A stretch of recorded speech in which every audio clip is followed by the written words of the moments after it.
അടുത്തതായി ഈ യാത്രയിൽ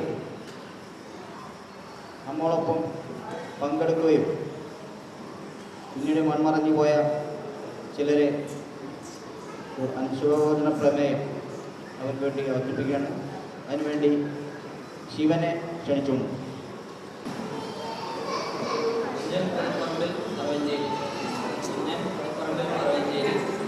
പ്രകാശൻ കുണ്ടുള്ളിയിൽ അധ്യാളംകുളം, പ്രകാശൻ കുണ്ടുള്ളിയിൽ അധ്യാളംകുളം, വേലായുധൻ മുഹമ്മദ് അധ്യാളംകുളം, രാജേന്ദ്രൻ കണ്ണാട്ടുകുളപ്പിൽ മറവഞ്ചേരി, വാസു ആറുകണ്ടത്തിൽ മറവഞ്ചേരി, മോഹനൻ വലിയ പറമ്പിൽ മറവഞ്ചേരി, കുമാരൻ ആറുകണ്ടത്തിൽ മറവഞ്ചേരി, മാനു അഞ്ചുകണ്ടത്തിൽ കല്ലൂർ, രാധ പുതുപ്പടി പാലൂർ, കെ പി ചന്ദ്രൻ കണ്ടകത്ത് പറമ്പിൽ കാഞ്ഞിരക്കുട്ടി, ഓഫാംറ്റി ഉത്തരക്കരയിൽ പാലൂർ, തങ്കായി ഉണ്ണിയക്കരയിൽ അഞ്ചലക്കണം, ഉഷ കളന്നൂർ പാലൂർ, ഓപ്പ ഉണ്ണിയക്കരയിൽ അഞ്ചലക്കണം, ജാനകി ആഴത്തിലോളത്തിൽ കല്ലൂർ, ഉണ്ണി കാട്ടുകാമ്പ്.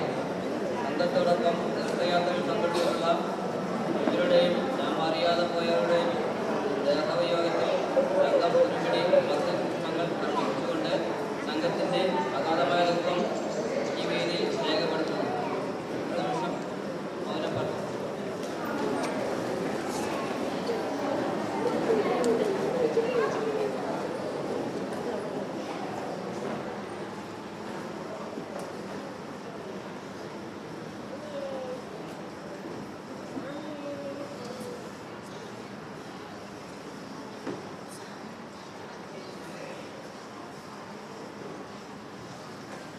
നമ്മൾ ഓരോന്ന് ആരംഭിക്കുകയാണ്. ഇതിൽ വിശിഷ്ട അതിഥികളായിട്ടുള്ള വിശ്വകൻ, പുരുഷോത്തമൻ, അതുപോലെ വാസുട്ടൻ, ഇവ എല്ലാവരും പേര് വയ്ക്കില്ല.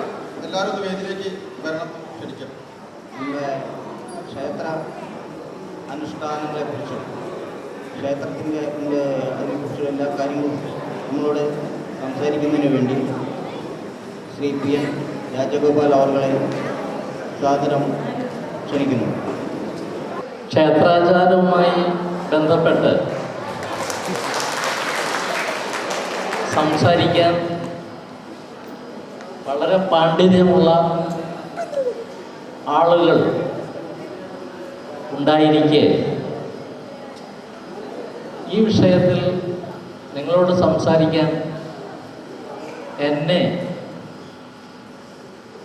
വിളിച്ചത് എന്തുകൊണ്ടെന്നത് എനിക്ക് വളരെ അത്ഭുതകരമായി തോന്നുകയാണ്.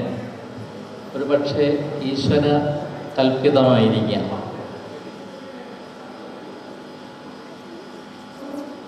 ആദ്യമായി ഒരു വേദമന്ത്രം ഉരുവിട്ടുകൊണ്ട് ഞാൻ എൻ്റെ ചടങ്ങിലേക്ക് ആരംഭിക്കുകയാണ്.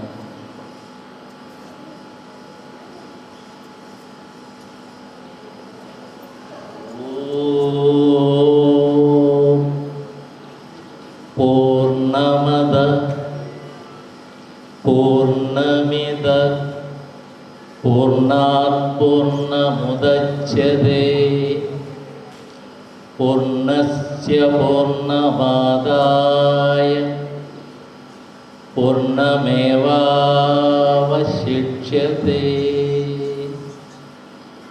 ഓം ശാന്തി ശാന്തി ശാന്തി.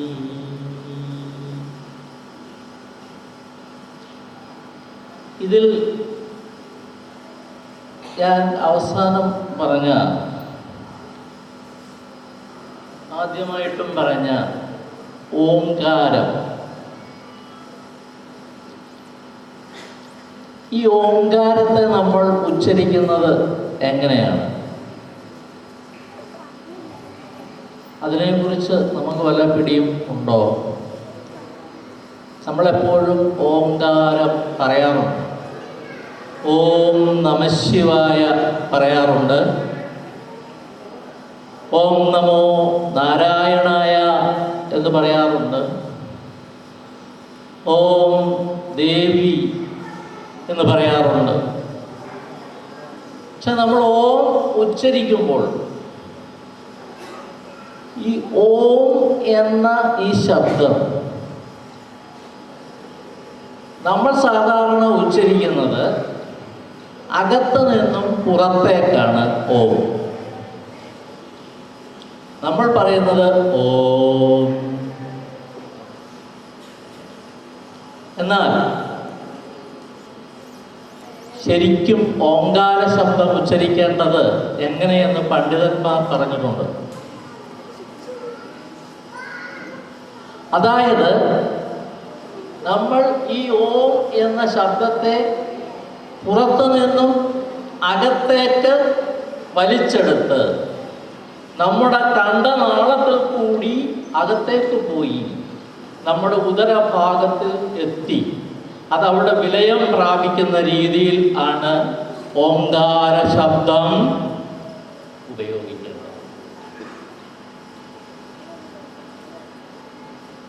പുറത്തു നിന്നും അകത്തേക്കാണ്. അതായത്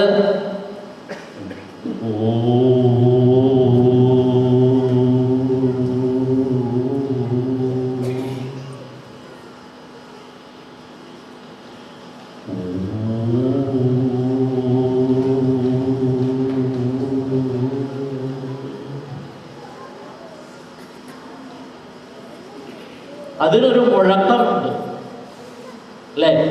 ഓങ്കാരം ശംഖധ്വനി മാതിരി. നമ്മൾ ശംഖ് ഊതുമ്പോൾ എന്ത് ധ്വനിയാണ് ഉണ്ടാകുന്നത്? ശംഖനാദത്തിൽ ഓങ്കാരമാണ് അടങ്ങിയിരിക്കുന്നത്. അതേപോലെ തന്നെ നാം ഓം ഉച്ചരിക്കുമ്പോൾ ഇതേ രീതിയിൽ ആണ് ഓങ്കാര ശബ്ദത്തെ നാം ഉച്ചരിക്കുന്നത്. ഇവിടെ പറഞ്ഞ വേദമന്ത്രം ഓം പൂർണ്ണമദ എന്ന് പറയുന്നു. ഞാൻ ആദ്യം കുറച്ച് ബേസിക്കായിട്ട് കുറച്ച് കാര്യങ്ങളിലേക്കാണ് പോകുന്നത്.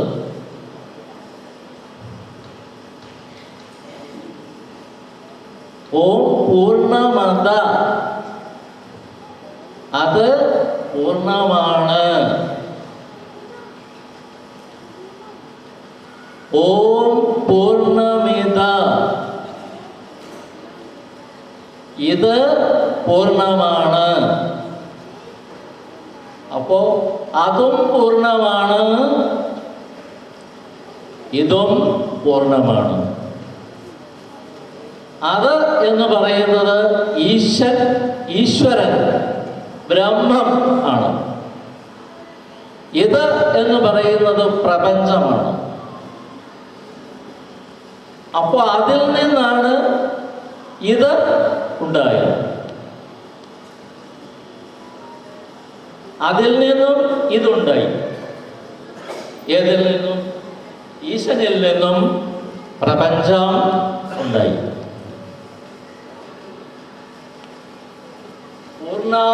പൂർണ്ണം ഉദച്യതേ, പൂർണ്ണത്തിൽ നിന്നും പൂർണ്ണം ഉദയം ചെയ്തു. ഏതാണ് ഇവിടെ പൂർണ്ണം? ഈശ്വരൻ. ആ പൂർണ്ണത്തിൽ നിന്നും ഉദയം ചെയ്ത പൂർണ്ണം ഏതാണ്? പ്രപഞ്ചം. പൂർണ്ണമുദച്യതേ. ഇനിയോ പൂർണ്ണസ്യ പൂർണ്ണമാദായ, പൂർണ്ണത്തിൽ നിന്നും പൂർണ്ണത്തെ എടുത്താൽ, പൂർണ്ണസ്യ പൂർണ്ണമാദായ, പൂർണ്ണത്തിൽ നിന്നും പൂർണ്ണത്തെ എടുത്താൽ പൂർണ്ണമേവ അവശേഷ്യതേ, അവശേഷിക്കുന്നതും പൂർണ്ണമാണ്.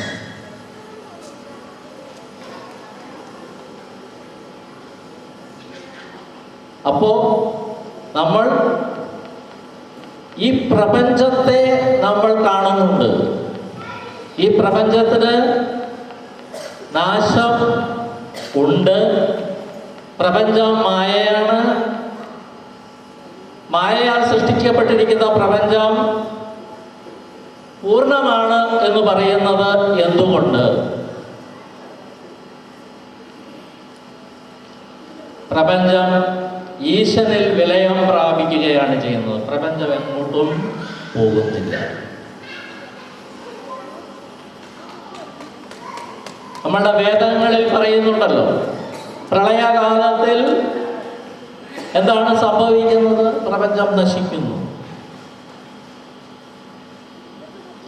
വാസ്തവത്തിൽ നശിക്കുന്നുണ്ടോ? നശിക്കുന്നു എന്ന പ്രതീതിയാണ്. അതെവിടേക്ക് പോകും?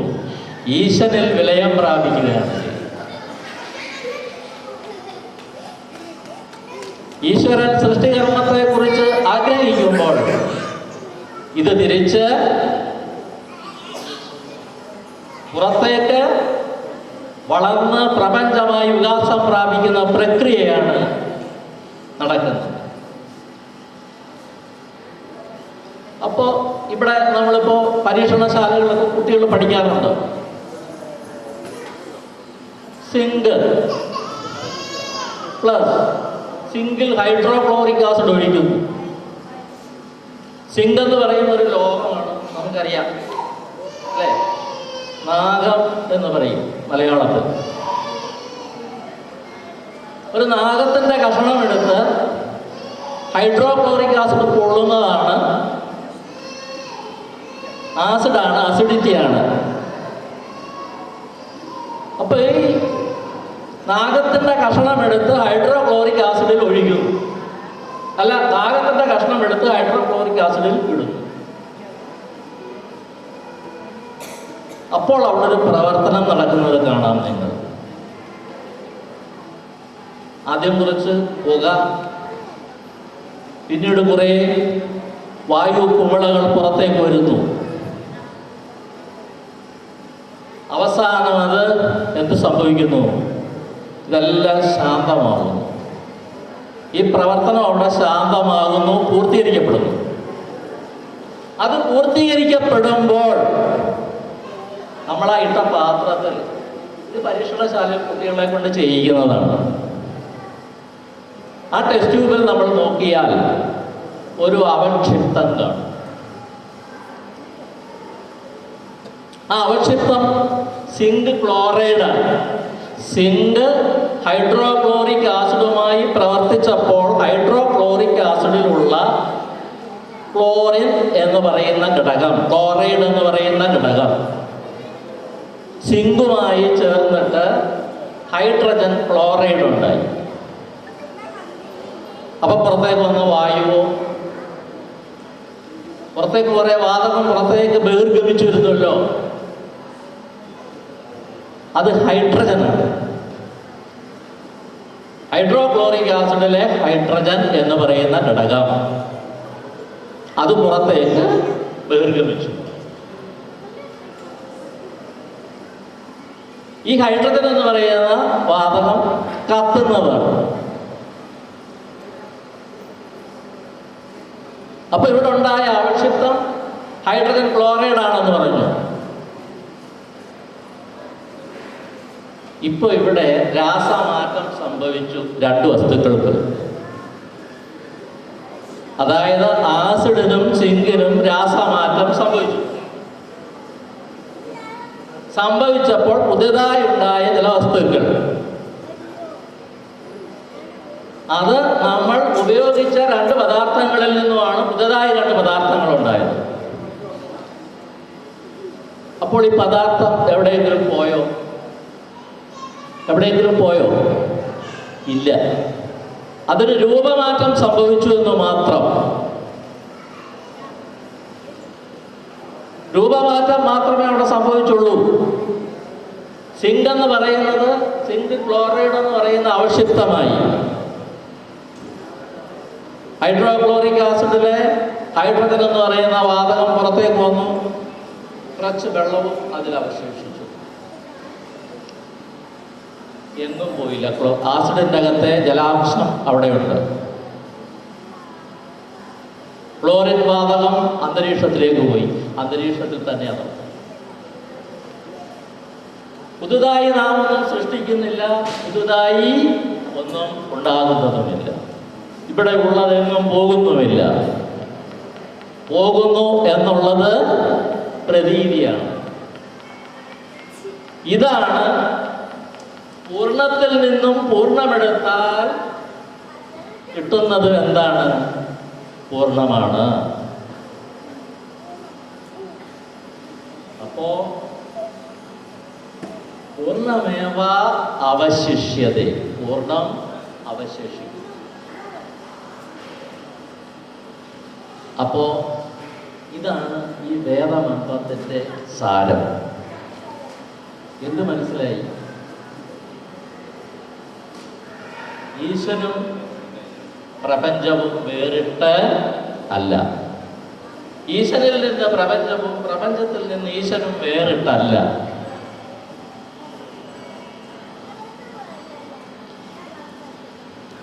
ഇതാണ് മനസ്സിലായത്. ഇവിടെയുള്ള ഒരു പദാർത്ഥവും എങ്ങോട്ടും പോകുന്നില്ല, പുതുതായി നമ്മളൊന്നും ഉണ്ടാക്കുന്നില്ല, ഇവിടെ ഉണ്ടായതൊന്നും നശിക്കുന്നില്ല. നമ്മളൊരു മൺകലം ഉപയോഗിച്ചുകൊണ്ടിരുന്നു, അത് പൊട്ടിപ്പോയി. പൊട്ടിയപ്പോൾ അതിനെന്താണ് സംഭവിച്ചത്? രൂപമാറ്റം സംഭവിച്ചു. പക്ഷെ ആ മൺകലം ഉണ്ടാക്കിയിരുന്ന ഘടകം മണ്ണ് അവിടെ തന്നെ, മണ്ണെങ്ങും പോയില്ല.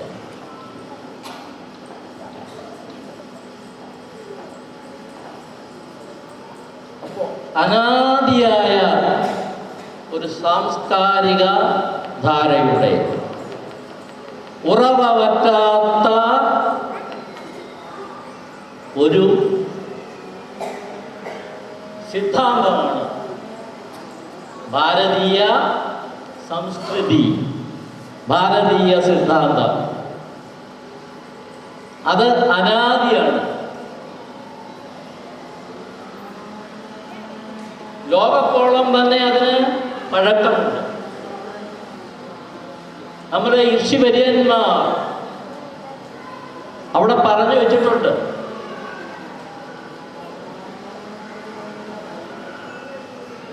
ഇത് എന്താണ്? ലോകത്തോളം ഇത്രമാത്രം പഴക്കമുള്ള ഒരു തത്വസംഹിത ലോകത്തില്ല. മതങ്ങളുടെ മാതാവാണ് ഹിന്ദു ദർശനം. ഹിന്ദുവിനെ ഒരു മതം എന്ന് നമുക്ക് പറയാൻ പറ്റില്ല. അപ്പൊ ഹിന്ദു മതങ്ങളുടെ മാതാവെന്നൊക്കെ പറയുന്നുണ്ടെങ്കിലും അതിന് പുതിയ ചില വ്യാഖ്യാനങ്ങൾ ഇന്ന് വന്നുപോയി. ഒരു മതം എന്നുള്ളതിലുപരി ഇതൊരു ജീവിതചര്യ എന്നുള്ള നിലയിലാണ് ഈ ഹൈന്ദവ ദർശനം അഥവാ സനാതന ദർശനം ഈ ലോകത്ത് ഉണ്ടായിട്ടുണ്ട്.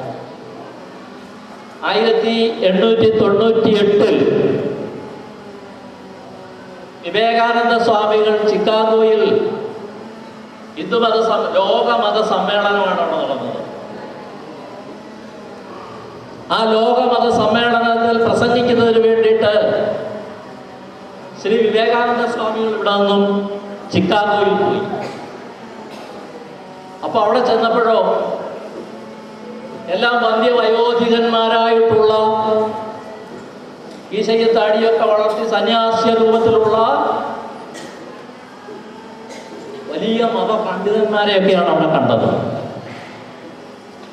പക്ഷെ വിവേകാനന്ദ സ്വാമികളോ ചെറുപ്പം, വളരെ ചെറുപ്പം, 30 വയസ്സേ അദ്ദേഹത്തിന് പ്രായമുള്ളൂ വന്ന് താടിയൊക്കെ വടിച്ച് ക്ലീൻ ഷേവൊക്കെ ചെയ്ത് അദ്ദേഹം ആകെ ധരിച്ചിട്ടുള്ളത് ഒരു കാഷായ വേഷമാണ്. ഇയാളെ കണ്ടപ്പോൾ തന്നെ അവർക്ക് വലിയ അത്ഭുതം തോന്നി. കാരണം അവിടെ കണ്ടിട്ടുള്ള മതപണ്ഡിതന്മാരുടെ ഒന്നും വേഷഭൂഷാദികളോ ഭാവഹാവാദികളോ പ്രായം ഒന്നുമല്ല വിവേകാനന്ദ സ്വാമികൾക്ക് ഉള്ളത്. അദ്ദേഹത്തോട് വാഷിംഗ്ടൺ പോസ്റ്റ് അതുപോലെയുള്ള ജേണലുകൾ ഉണ്ടല്ലോ, നമ്മുടെ അമേരിക്കയിലെ തലതൊട്ടപ്പന്മാരായിട്ടുള്ള ലോകത്തിൻ്റെ തന്നെ ഏറ്റവും വലിയ ജേർണലിസ്റ്റുകൾ. അതിൻ്റെ ആൾക്കാരിൽ ഒരാൾ വന്നിട്ട് ചോദിച്ചു, അദ്ദേഹത്തിനെ കളിയാക്കാൻ വേണ്ടി ചോദിച്ചതാണ്,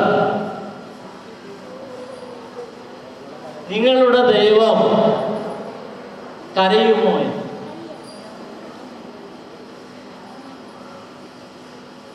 വിവേകാനന്ദ സ്വാമികൾ പറഞ്ഞു, ഞങ്ങളുടെ ദൈവം കരയില്ല. ഞങ്ങളുടെ ദൈവത്തിന് കരയേണ്ട ആവശ്യം ഇല്ല. ഞങ്ങളുടെ ദൈവം തന്നെ ഈ ലോകം മുഴുക്ക നിറഞ്ഞിരിക്കുന്ന ലോക നിയന്താവാണ്. അദ്ദേഹത്തിന് ഇങ്ങനെയുള്ള വികാര വിചാരങ്ങളൊന്നും ഇല്ല, അതൊന്നും അദ്ദേഹത്തെ ബാധിക്കില്ല. അപ്പോഴടുത്തായിട്ട് വേറൊരു പത്രപ്രവർത്തകൻ ചോദിച്ചു, നിങ്ങളുടെ ദൈവം അപ്പോൾ ചിരിക്കുമോ? അപ്പോൾ അദ്ദേഹം പറഞ്ഞു, ആ ഞങ്ങളുടെ ദൈവം ചിരിക്കും. എന്തുകൊണ്ടാണ് ഞങ്ങളുടെ ദൈവം ചിരിക്കുന്നതെന്ന് വെച്ച് കഴിഞ്ഞാൽ, ഈ ലോകത്തുള്ള സർവവസ്തുക്കളുടെയും സൃഷ്ടി സംഹാരമൂർത്തിയായ ദൈവം ഇരിക്കെ ആ ഭൂമിയിലുള്ള ഒരു മനുഷ്യൻ പറയുന്നു, ഈ ഭൂമിയെ രണ്ടായിട്ട് സഹോദരങ്ങൾ തമ്മിൽ ഭൂമി വേർതിരിച്ച് അതിലുണ്ടാക്കിയിട്ട് പറയുന്നു, ഇത് എൻ്റേതാണ്, ഇത് നിന്റേതാണ്, ഇത് എൻ്റേതാണ്, ഇത് നിന്റേതാണ് എന്ന് പറയുന്നത് കേട്ടിട്ട് ദൈവം ചിരിച്ചു.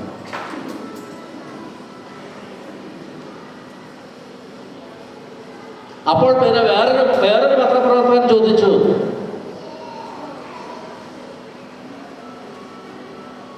നിങ്ങളുടെ ദൈവം ആയുസ്സിനെ കുറിച്ച് പറഞ്ഞിട്ടുണ്ടോ? ഒരു മനുഷ്യന്റെ ആയുസ്സിനെ കുറിച്ച് പറഞ്ഞിട്ടുണ്ടോ? എപ്പോൾ മരിക്കും എന്നതിനെ കുറിച്ച് പറഞ്ഞിട്ടുണ്ടോ?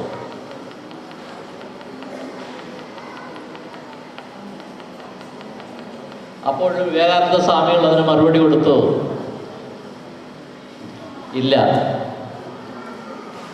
പക്ഷെ ഒരു കാര്യമുണ്ട്, ഒരു മനുഷ്യൻ അയാളുടെ ആയുസ്സിൽ ഭക്ഷിക്കാൻ ഉപയോഗിക്കുന്ന ഭക്ഷണ സാധനങ്ങൾ ടൺ കണക്കിനാണ്. ആ ഭക്ഷണം അയാൾ വേഗത്തിൽ തിന്നു തീർത്താൽ അപ്പോഴയാൾ അത് സാവധാനമാണ് അയാൾ തിന്നു തീർക്കുന്നതെങ്കിൽ അയാൾ കുറെ കൂടെ ജീവിക്കും.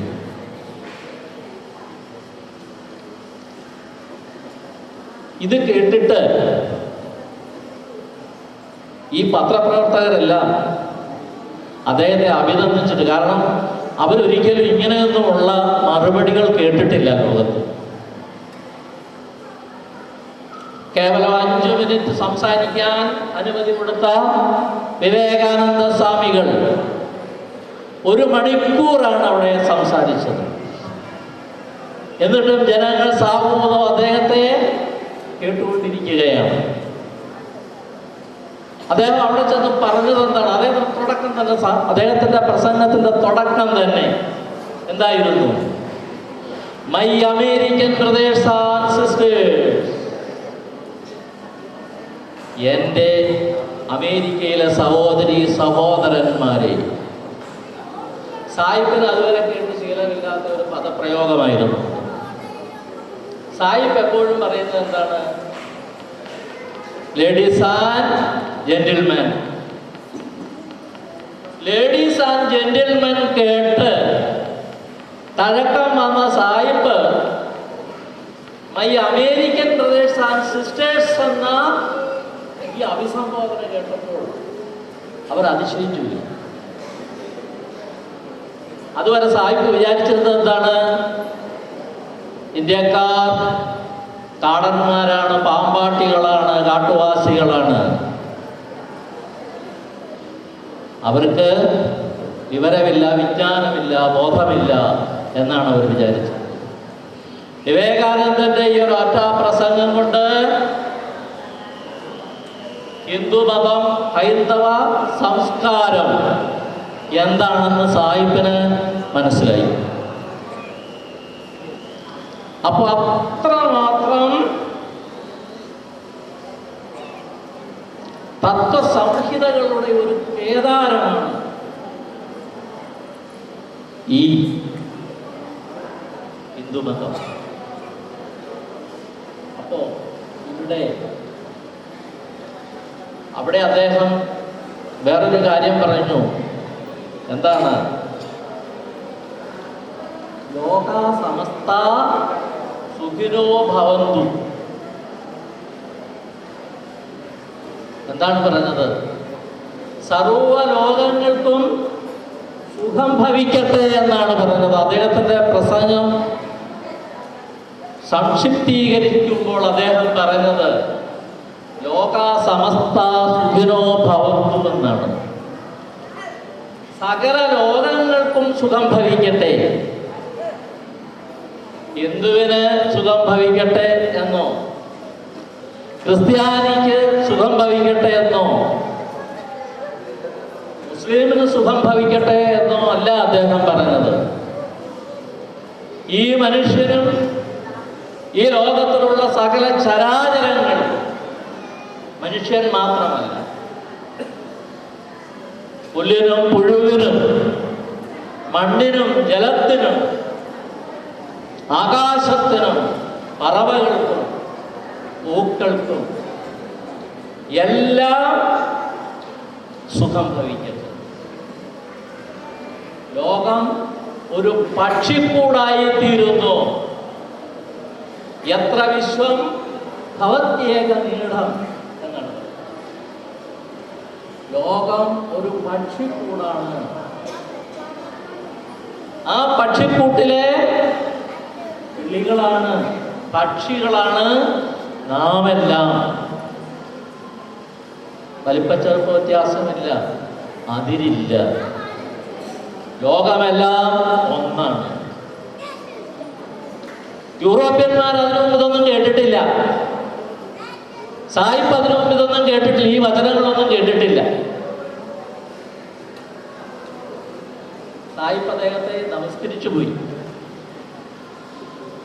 ഇതാണ് ഹൈന്ദവ ദർശനം, സനാതന ധർമ്മം. നാം ഇപ്പോൾ ഇവിടെ ഇരിക്കുന്നവരെല്ലാം തീർത്ഥയാത്രാ സംഘത്തിൽപ്പെട്ടവരാണെന്നാണ് ഞാൻ മനസ്സിലാക്കുന്നത്.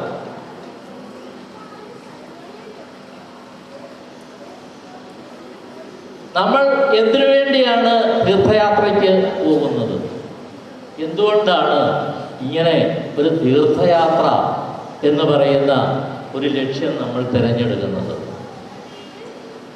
എന്തുകൊണ്ടാണ്? നാം ലോകത്ത് പലതും നേടുന്നുണ്ട്.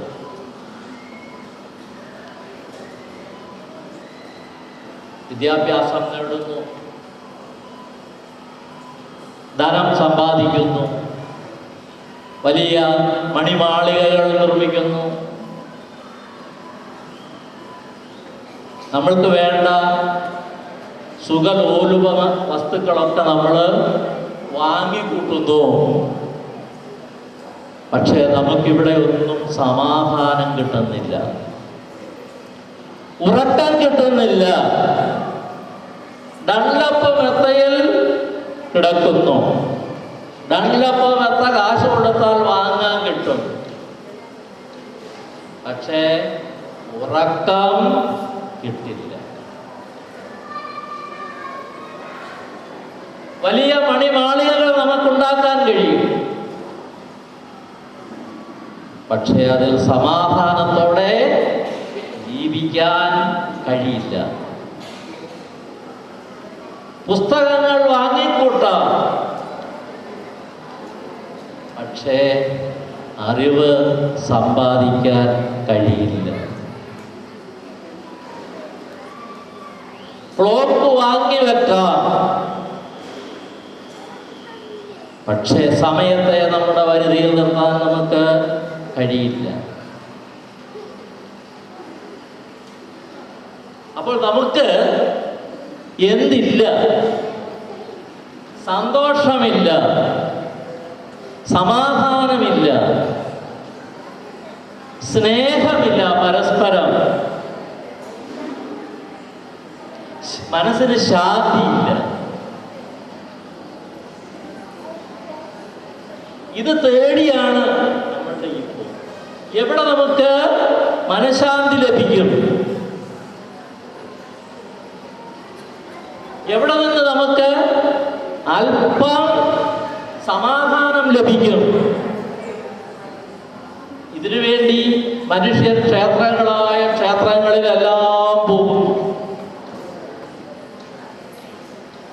അവിടെ പോയി ജഗദീശ്വരനോട് പ്രാർത്ഥിക്കുന്നു, ഭഗവാനെ എൻ്റെ ദുരിതങ്ങൾ മാറ്റിത്തരണേ, എൻ്റെ കുട്ടിയുടെ രോഗം മാറ്റിത്തരണേ, എൻ്റെ കഷ്ടതകൾ, സാമ്പത്തിക ബുദ്ധിമുട്ടുകൾ ഇതൊക്കെ മാറ്റിത്തരണേ എന്ന് അവിടെ പോയി നമ്മൾ പ്രാർത്ഥിക്കും. പക്ഷെ ഭഗവാൻ എന്ത് ചെയ്യും? ഭഗവാൻ എന്ത് ചെയ്യും? നമ്മൾ എന്താണ് ചെയ്യുന്നത്? നമ്മുടെ കാൽച്ചുവട്ടിലാണ് നിധി, നമ്മുടെ കാൽച്ചുവട്ടിലാണ് സമാധാനം, നമ്മുടെ ഉള്ളിലാണ് നമ്മുടെ സമാധാനം. അതിനെ കെടുത്തുന്നത് ആരാണ്? നമ്മൾ തന്നെയാണ്. എന്നിട്ട് ഭഗവാനോട് പോയി പ്രാർത്ഥിക്കുകയാണ്, ഭഗവാനെ എനിക്ക് സമാധാനം തരണേ എന്ന്.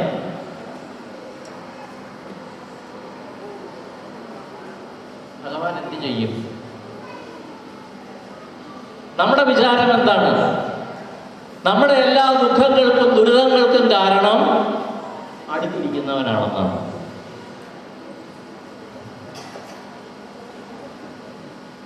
ആണോ? അല്ല. നമ്മുടെ എല്ലാ ദുരിതങ്ങൾക്കും അശാന്തിക്കും കാരണം നാം തന്നെയാണ്. ഹരിനാമ കീർത്തനത്തിൽ എഴുത്തച്ഛൻ പറയുന്നു, ദമ്പായ വന്മരമതിനുള്ളിൽ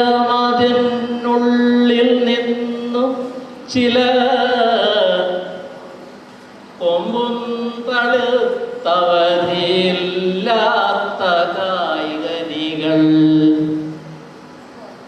അൻപോരിലത്തരുവിൽ വാഴ്വായതെന്നുഗതി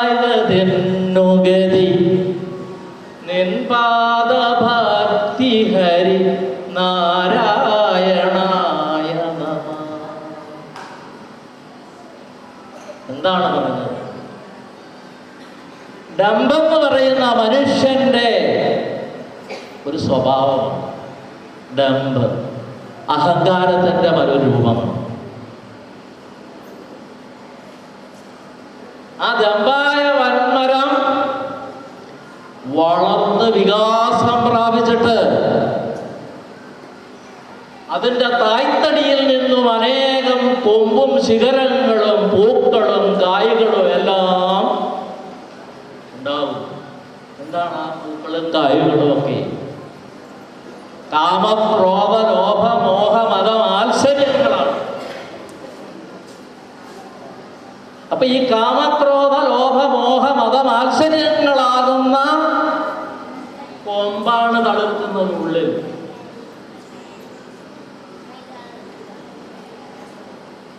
ഇതും വെച്ചുകൊണ്ടാണ് നമ്മൾ എന്ത് ചെയ്യുന്നത്? നമ്മൾ എപ്പോഴും നടക്കുന്നത്. നമ്മുടെ മനസ്സിൽ ഇതൊക്കെയാണ്. മറ്റുള്ളവരോടുള്ള അസൂയ, കുശുമ്പ്, ദേഷ്യം. അവന്താ നല്ല രീതിയിൽ മണിമാളിക വെച്ച് ജീവിക്കുന്നു, അതെന്താണ് കാരണം? അവരെങ്ങനെയാണ് ഈ പണം ഉണ്ടായത്? ഇതൊക്കെ വിചാരിച്ചിട്ടാണ് നടക്കുന്നത് എപ്പോഴും. നമ്മൾ അതെല്ലാം മാറ്റി വെച്ചിട്ട് നമ്മൾ നമ്മളിലേക്ക് തന്നെ നോക്കൂ. നമ്മൾ നമ്മിലേക്ക് വരൂ. അപ്പോൾ നിങ്ങൾക്ക് സമാധാനം കിട്ടും. അവിടെയാണ് ഈശ്വരൻ. കല്ലിനു മീതെ പരമില്ലെന്നും ഓർത്തും ഉടൻ എല്ലാവരോടും കുതറി വാപേശിയും സബതി തള്ളിപ്പുറപ്പെടും അഹംബുദ്ധി കൊണ്ടു കഥ കൊല്ലുന്നു നീ ചിലരെ നാരായണായ നമഃ. എന്താണ് കല്ലെന്താണ്? അക്രമം. അക്രമത്തിന് മീതെ വേറെ ഒന്നുമില്ല. ഇന്നത്തെ മനുഷ്യരെല്ലാവരുടെയും ചിന്താഗതികൾ അതാണല്ലോ, അല്ലേ? സമാധാനത്തോടുകൂടി ക്ഷമയോടുകൂടി ചിന്തിക്കുന്നവരാരെങ്കിലും ഇന്നുണ്ടോ? അവൻ എന്നോട് ഇത് ചെയ്തു, അതിൻ്റെ ഇരട്ടിയായിട്ട് തിരിച്ച് അവൻ അങ്ങോട്ട് കൊടുക്കണം. അപ്പൊ തല്ലിന് മീതെ പരമില്ലെന്ന് ഓർത്തുമുടൻ എല്ലാവരോടും കുതിറി കണ്ണിൽ കണ്ടവരോടൊക്കെ പഴകിനില്ല. കണ്ണിൽ കണ്ടവരെയൊക്കെ വിദ്വേഷത്തോടു കൂടി കാണുക, അവരെയൊക്കെ ചീത്ത പറയുക. തള്ളിപ്പുറപ്പെടും അഹബുദ്ധി. ഈ അഹബുദ്ധി ആണ് ആരെ കൊല്ലുന്നത്? നിന്നെയും നിനക്ക് ചുറ്റുമുള്ളവരെയും കൊല്ലുന്നത്. അപ്പൊ നമ്മൾ ക്ഷേത്രങ്ങളായ ക്ഷേത്രങ്ങളിലെല്ലാം പോയിട്ട് തീർത്ഥയാത്ര നടത്തിയതുകൊണ്ട് മാത്രം ഫലമില്ല. അഹബുദ്ധി വെടിയണം, അഹംഭാവം ഇല്ലാതാവണം, സമസ്തവും ഈശ്വരമയം എന്ന് വിചാരിക്കണം. ശബരിമലയിൽ എഴുതി വെച്ചിട്ടില്ലേ? എന്താണ് ചെയ്ത് ചെല്ലുമ്പോൾ നമ്മൾ കാണുന്നത്? തത്വമസി. എന്താണ് പൊരുൾ? അത് നീയാണ്. ബ്രഹ്മം നീ തന്നെയാണ്.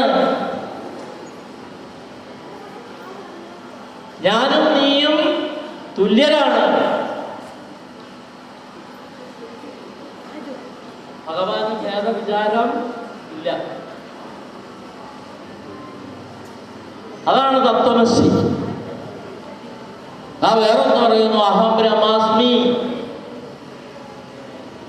ഞാൻ ബ്രഹ്മമാണ്. അപ്പൊ നിന്നിൽ തന്നെയാണ് ആര്? ബ്രഹ്മം. നമ്മൾ ഇത് വെച്ചിട്ട് പുറത്ത് ബ്രഹ്മത്തെ തേടി നടക്കുകയാണ്.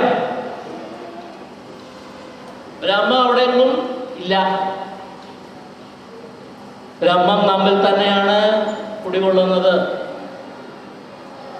അപ്പോ ഈ വിചാരത്തോടു കൂടി നമ്മൾ ജീവിക്കണം. എങ്കിൽ മാത്രമേ നമുക്ക് സമാധാനം ഉണ്ടാവുക ഉള്ളൂ. ഞാൻ ഒന്ന് രണ്ട് കാര്യങ്ങൾ മാത്രമാണ് ആചാരവുമായിട്ട് ബന്ധപ്പെട്ട് ഇപ്പോൾ പറയാൻ ഉദ്ദേശിക്കുന്നത്. ബേസിക്കായിട്ടുള്ള കുറച്ച് കാര്യങ്ങളാണ് ഞാൻ ഇവിടെ ഇപ്പോൾ പറഞ്ഞത്. നമ്മുടെ മനുഷ്യ ജീവിതം എങ്ങനെ ദുരിതമയമാകുന്നു. നമ്മൾ മോക്ഷം തേടിയാണല്ലോ ഈ തീർത്ഥത്തിനൊക്കെ പോകുന്നത്. നമുക്ക് മോക്ഷം ലഭിക്കണം. എന്താണ് മോക്ഷം? നമ്മുടെ ഋഗ്വേദം തന്നെ പറയുന്നു. ഋഗ്വേദ സൂക്തം പറയുന്നു എന്താണ്? അസതോമാ സദ്ഗമയ തമസോമാ ജ്യോതിർഗമയ മൃത്യോമാ അമൃതംഗമയ. അസത്തിൽ നിന്നും സത്തിലേക്ക് എന്നെ നയിച്ചാലും ഭഗവാനെ, ഇത് എന്ന് പറഞ്ഞതാണ് നോക്കണം. ക്രിസ്തുവിന് മുൻപ് 1000-നും 1500-നും വർഷങ്ങൾക്ക് മുമ്പ് ഭാരതത്തിൽ ജനിച്ച ഋഷിവര്യന്മാരാണ് ഇത് പറഞ്ഞത്. നോക്കിക്കോണം, അവരുടെ ആധ്യാത്മികമായിട്ടുള്ള അറിവ്. ലോകത്തിൻ്റെ പല ഭാഗങ്ങളിൽ ഒരുപാട് മതങ്ങൾ രൂപം കൊണ്ടല്ലോ. അവരൊക്കെ എന്താണ് പറഞ്ഞത്? ഇതേപോലത്തെ ഒരു വാചകം ഏതെങ്കിലും ഒരു മതഗ്രന്ഥത്തിൽ നിന്നും നിങ്ങൾക്ക് എടുക്കാൻ പറ്റുമോ?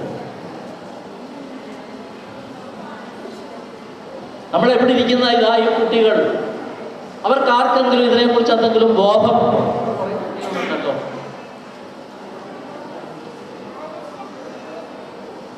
ഞാനൊക്കെ പഠിക്കുന്ന കാലത്ത്, കുട്ടിയായിരുന്ന കാലത്ത്, ചെറുപ്പത്തിൽ വെളുപ്പിനെ എഴുന്നേറ്റ് ഒരു 4:30-5 മണിയാവുമ്പോൾ എഴുന്നേറ്റ് കിണറ്റിൽ നിന്ന് കോരുന്ന വെള്ളത്തിൽ കുളിക്കണം. നിർബന്ധമായിരുന്നു എൻ്റെ അച്ഛന്. എന്നിട്ട് നിലവിളക്ക് കൊളുത്തിയിട്ട് ഹരിനാമ കീർത്തനം, സൂര്യകീർത്തനം, സരസ്വതി സ്തോത്രം, ലക്ഷ്മി സ്തോത്രം, ശിവസ്തോത്രം ഇതെല്ലാം ജപിക്കണം. ഇതെല്ലാം ജപിക്കുമ്പോഴത്തേക്ക് 6 മണി കഴിയും. വൈകിട്ട് അതുപോലെ തന്നെ വൈകിട്ട് ഈശ്വര പ്രാർത്ഥനയുണ്ട്. വൈകിട്ട് അത് ഏതാണ്ട് ഒരു 1-1.5 മണിക്കൂർ അത് നീളും. ഒരു 6-6:30 മണിക്ക് വിളക്ക് കത്തിച്ചാൽ ആ സമയത്ത് തുടങ്ങുന്ന ഒരു 7:30 ഒക്കെ ആവും ഇത് കഴിയുമ്പോൾ. അത് കഴിഞ്ഞാൽ പിന്നെ അച്ഛൻ്റെ വകയായിട്ടുണ്ട് ഭാഗവത പാരായണം. ആ ഭാഗവത പാരായണം നടത്തുന്ന സമയത്ത് ഞങ്ങൾക്ക് എങ്ങോട്ട് പോകാൻ പറ്റില്ല, പോകാൻ സമ്മതിക്കില്ല. അവിടെ ഇരിക്കണം. ഒരു വട്ടം ഇരിക്കണം. ഞങ്ങൾ 2-3 കുട്ടികളുണ്ട്. ഞങ്ങൾ വട്ടം ഇരിക്കണം അവിടെ. ഭാഗവതം വായിച്ചിട്ട് ഇതിൻ്റെ അർത്ഥം പറഞ്ഞ് ഇങ്ങോട്ട് തരികയാണ്. ചില്ലറ കാര്യമല്ല. ഭാഗവതം എന്ന് പറയുന്ന ആ മഹത് ഗ്രന്ഥം ആരാണ് ഭാഗവതം എഴുതിയത്? ആരാണ് എഴുതിയത്? വ്യാസമഹാമുനിയാണ് എഴുതിയത് ഭാഗവതം. അതിനെ മലയാളത്തിലേക്ക് തർജ്ജമ ചെയ്തു കൊണ്ടുവന്നത് തുഞ്ചത്ത് ആചാര്യനാണ്. അപ്പൊ ഈ ഭാഗവതത്തിൽ നിന്ന് നമുക്ക് കിട്ടുന്ന, നമ്മൾ ഈ ഭാഗവതം ഒന്ന് വായിച്ചു നോക്കൂ. ഇഷ്ടം പോലെ പദങ്ങൾ നമുക്ക് കിട്ടും. പദസമൃദ്ധമാണ് ഭാഗവതം. രാമായണം വാക്കുകൾക്കൊന്നും ഒരു ക്ഷാമവുമില്ല. അത് അനർഗള നിർഗളം അങ്ങനെ ഒഴുകുകയാണ്.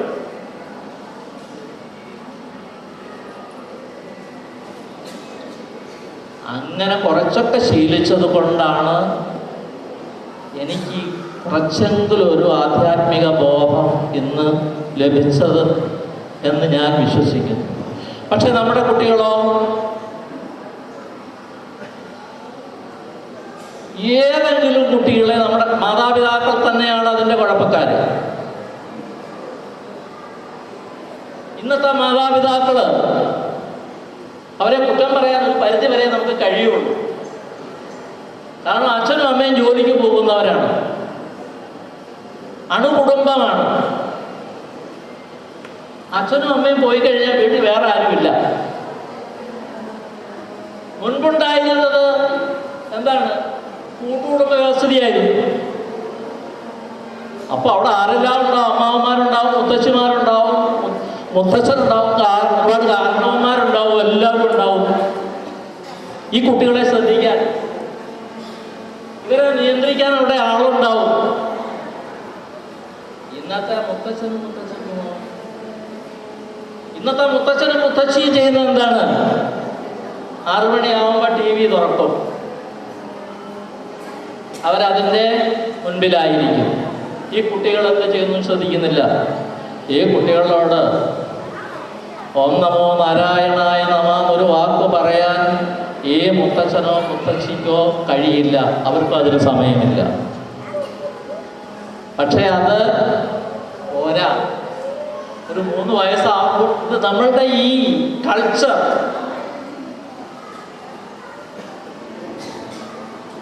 ഒരുപാട് കാര്യങ്ങൾ പറയാൻ ഉണ്ടായതുകൊണ്ടാണ് ഇങ്ങനെ നീണ്ടുപോയത്.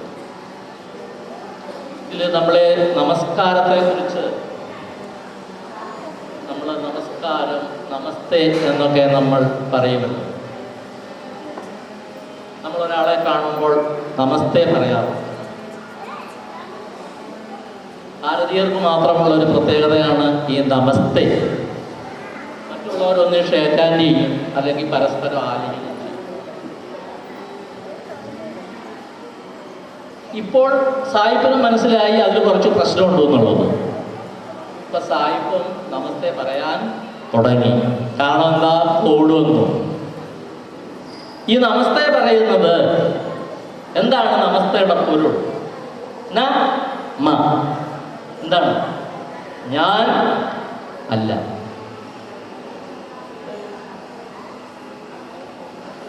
ഇതൊന്നും ഞാനല്ല, ഇതെല്ലാം ഈശ്വരനാണ്. ഈശ്വരാർപ്പിതമായിട്ടാണ് നമ്മൾ നമസ്തേ പറയുന്നത്. ഒരാളിനെ കാണുമ്പോൾ അങ്ങേ ഞാൻ വണങ്ങുന്നു, ഞാൻ അങ്ങയുടെ മുമ്പിൽ നമസ്കരിക്കുന്നു. ഈ നമസ്തേ തന്നെ നമ്മൾ 2-3 തരമുണ്ട്. ഊർധ്വ നമസ്തേ എന്ന് പറഞ്ഞൊന്നുണ്ട്, മധ്യ നമസ്തയുണ്ട്, ബാഹ്യ നമസ്തയുണ്ട്. ഊർധ്വ നമസ്തേ എന്ന് പറഞ്ഞു കഴിഞ്ഞാൽ നമ്മൾ കൈകൾ മുകളിലേക്ക് ഇങ്ങനെ പിടിച്ചിട്ട് നമസ്കരിക്കുന്നതാണ് ഊർധ്വ നമസ്തേ. ചില ചടങ്ങുകളിലാണ് നമ്മളിത് ചെയ്യുന്നത്. സൂര്യ നമസ്കാരം ചെയ്യുമ്പോൾ നമ്മൾ ഇത് ചെയ്യാം. പിന്നെ നമ്മൾ ബലികർമ്മങ്ങൾ, പിന്നെ നമ്മുടെ വലിയ ഗുരുവര്യന്മാരായിട്ടുള്ള ആൾക്കാരെ കാണുമ്പോൾ ഈ ഊർധ്വ നമസ്തേ നമ്മൾ ചെയ്യാറുണ്ട്. അടുത്തത് എന്താണ്? ബാഹ്യ നമസ്തയാണ്. ബാഹ്യ നമസ്തേ എന്ന് പറയുന്നത് മധ്യ നമസ്തേ. മധ്യ നമസ്തേ എന്ന് പറയുന്നത് നമ്മുടെ നെഞ്ചിൽ കൈകൾ ഇങ്ങനെ പിടിച്ച് താമരമുട്ടന്റെ ആകൃതിയിൽ പിടിച്ചുകൊണ്ട് നമസ്കാരം പറയുന്നു. ഇതാണ്. ഇതെവിടെയാണ്? പൂജാതി കർമ്മങ്ങളിൽ മറ്റും നമ്മൾ ഇത്തരം ഒരു നമസ്തേ പറയുന്നത് ഇതാണ്. ഇനി വേറൊന്നുണ്ട്, ബാഹ്യ നമസ്തേ. ബാഹ്യ നമസ്തേ എന്ന് പറയുന്നത് ഇതുപോലെ തന്നെ കൈ പിടിച്ചിട്ട് ഈ 2 തള്ളവിരലുകൾ നെഞ്ചിന് നേരെ ചേർത്ത് പിടിച്ചിട്ട് ഇങ്ങനെ പറയുന്നു. ഇതാണ് ബാഹ്യ നമസ്തേ. ഇതെപ്പോഴാണ് പറയുക?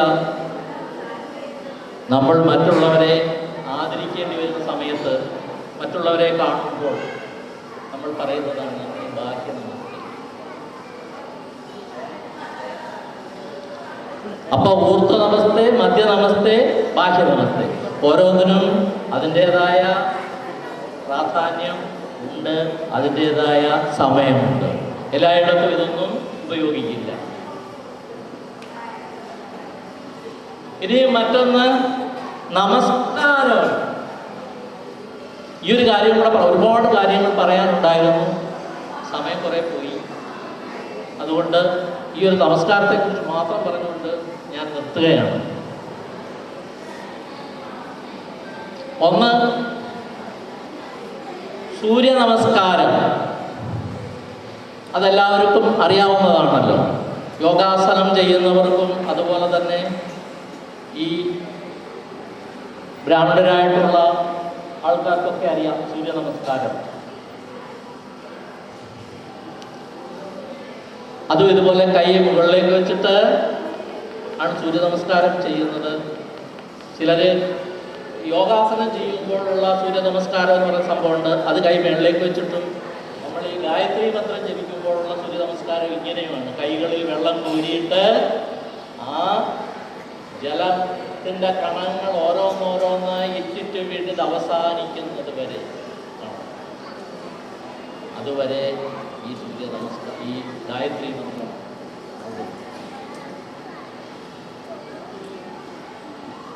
അടുത്തത് എന്താണ്? സാഷ്ടാംഗ നമസ്കാരം. ക്ഷേത്രങ്ങളിൽ പോകുമ്പോൾ സാഷ്ടാംഗ നമസ്കാരം ചെയ്യാറുണ്ട്.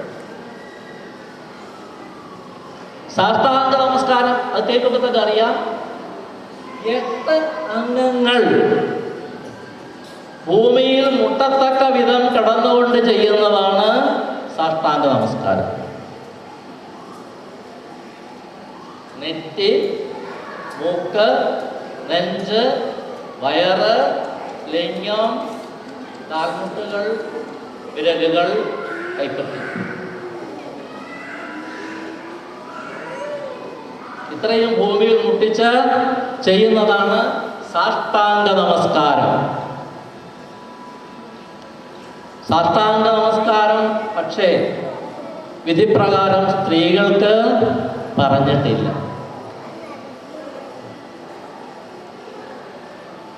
അത് ഈ സൂര്യ നമസ്കാരവും സ്ത്രീകൾക്ക് പറഞ്ഞിട്ടില്ല.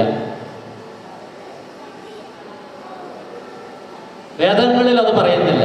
പക്ഷെ പലരും ചെയ്യുന്നുണ്ട്, അതങ്ങനെ ആയിക്കോട്ടെ. പക്ഷേ സ്ത്രീകൾക്ക് പറ്റാത്തതെന്ന് പറഞ്ഞു കഴിഞ്ഞാൽ ഈ 8 അംഗങ്ങൾ അവർക്ക് ലിംഗം എന്ന് പറയുന്ന ഭാഗം തറയിൽ മുട്ടി ചെയ്യിക്കാൻ കഴിയാത്തത് കൊണ്ടാണ് അവർക്കത് അനുവദനീയം അല്ലാത്തത്. സാഷ്ടാംഗ നമസ്കാരം. ഇനി മറ്റൊന്നുണ്ട്, ദണ്ഡനമസ്കാരം. ദണ്ഡനമസ്കാരവും ഇതുപോലെ തന്നെയാണ്. ദണ്ഡിന്റെ ആകൃതിയിൽ ദണ്ഡെന്ന് കേൾക്കുമ്പോൾ തന്നെ അറിയാം, ദണ്ഡിന്റെ ആകൃതിയിൽ തറയിൽ വീണ് കിടന്നിട്ട് കൈകൾ തലയ്ക്ക് മുകളിൽ ഉയർത്തിപ്പിടിച്ചിട്ട് ചെയ്യുന്നതാണ്. അത് ചെയ്യുന്ന സമയത്ത് ആശ്രയം, ശരണം, മാം രക്ഷ എന്നൊക്കെ പറഞ്ഞുകൊണ്ട് വേണം അത് ചെയ്യാൻ. ഞാൻ അങ്ങേ, അല്ലയോ ഈശ്വര, അങ്ങയെ ഞാൻ ആശ്രയിക്കുന്നു, എന്നെയെ രക്ഷിക്കുക. ഇനി മറ്റൊന്നുള്ളത് പാദനമസ്കാരം. പാദനമസ്കാരം എന്ന് പറഞ്ഞു കഴിഞ്ഞാൽ മുട്ടുകുത്തിയിരുന്നുകൊണ്ട് തറയിൽ കുനിഞ്ഞിട്ട് പ്രാർത്ഥിക്കുന്നതാണ് പാദനമസ്കാരം. അത് എല്ലാവർക്കും അനുവദനീയമാണ്. ഇങ്ങനെ 4 തരം നമസ്കാരവും 3 തരം നമസ്തയുമാണ് ഹൈന്ദവ ആചാരങ്ങളിൽ പറഞ്ഞിട്ടുള്ളത്. സമയം വളരെ പരിമിതമാകയാലും അവർക്ക് ഭക്ഷണത്തിൻ്റെയൊക്കെ ടൈമൊക്കെ ആയി പലരും ഒരുപാട് കാലം ഒരു നേരം കാത്തിരുന്ന സമയം ഒരുപാട് വൈകിപ്പോയതിനാലും ഇനിയും പറയാനുള്ള കാര്യങ്ങൾ മറ്റൊരു വേദിയിലേക്ക് നമുക്ക് എന്തെങ്കിലും നമുക്ക് കണ്ടുമുട്ടാൻ സാധിച്ചാൽ അപ്പോൾ പറയാം എന്ന് ഞാൻ പറയുകയാണ്. പറഞ്ഞുകൊണ്ട് ഞാൻ ഈ ഉപനിഷത്ത് മന്ത്രം വായിച്ചുകൊണ്ട് നിർത്തുകയാണ്. ഓം പൂർണ്ണമദ പൂർണ്ണമിദ പൂർണ്ണാത് പൂർണ്ണമുദച്യതേ പൂർണ്ണസ്യ പൂർണ്ണമാദായ പൂർണ്ണമേവാവശിഷ്യതേ.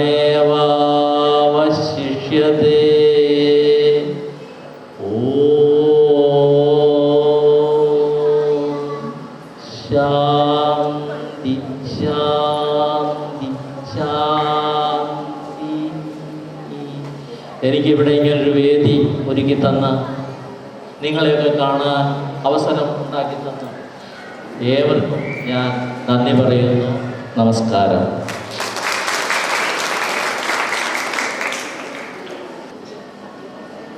എൻ്റെ അമേരിക്കയിലെ സഹോദരി സഹോദരന്മാരെ, സായിപ്പിന് അതുവരെ കേട്ട് ശീലമില്ലാത്ത ഒരു പദപ്രയോഗമായിരുന്നു. സായിപ്പ് എപ്പോഴും പറയുന്നത് എന്താണ്? Ladies and gentlemen. Ladies and gentlemen കേട്ട് തഴക്കം വന്ന സായിപ്പ് my American brothers and sisters എന്ന ഈ അഭിസംബോധന കേട്ടപ്പോൾ അവർ അതിശയിച്ചു. അതുവരെ സായിപ്പ് വിചാരിച്ചിരുന്നത് എന്താണ്? ഇന്ത്യക്കാർ കാടന്മാരാണ്, പാമ്പാട്ടികളാണ്, കാട്ടുവാസികളാണ്. അവർക്ക് വിവരമില്ല, വിജ്ഞാനമില്ല, ബോധമില്ല എന്നാണ് അവർ വിചാരിച്ചത്. വിവേകാനന്ദന്റെ ഈ ഒരു ഒറ്റ പ്രസംഗം കൊണ്ട് ഹിന്ദുമതം, ഹൈന്ദവ സംസ്കാരം എന്താണെന്ന് സായിപ്പിന് മനസ്സിലായി. അപ്പോൾ അത്രമാത്രം തത്വസംഹിതകളുടെ ഒരു കേദാരമാണ് ഈ ഹിന്ദുമതം. അപ്പോ അവിടെ അദ്ദേഹം വേറൊരു കാര്യം പറഞ്ഞു. എന്താണ്? ലോകാ സമസ്താ സുഖിനോ ഭവന്തു. എന്താണ് പറഞ്ഞത്? സർവ ലോകങ്ങൾക്കും സുഖം ഭവിക്കട്ടെ എന്നാണ് പറഞ്ഞത്. അദ്ദേഹത്തിൻ്റെ പ്രസംഗം സംക്ഷിപ്തീകരിക്കുമ്പോൾ അദ്ദേഹം പറഞ്ഞത് ലോകാ സമസ്താ സുഖിനോ ഭവന്തു എന്നാണ്. സകല ലോകങ്ങൾക്കും സുഖം ഭവിക്കട്ടെ. ഹിന്ദുവിന് സുഖം ഭവിക്കട്ടെ എന്നോ, ക്രിസ്ത്യാനിക്ക് സുഖം ഭവിക്കട്ടെ എന്നോ, മുസ്ലിമിന് സുഖം ഭവിക്കട്ടെ എന്നോ അല്ല അദ്ദേഹം പറഞ്ഞത്.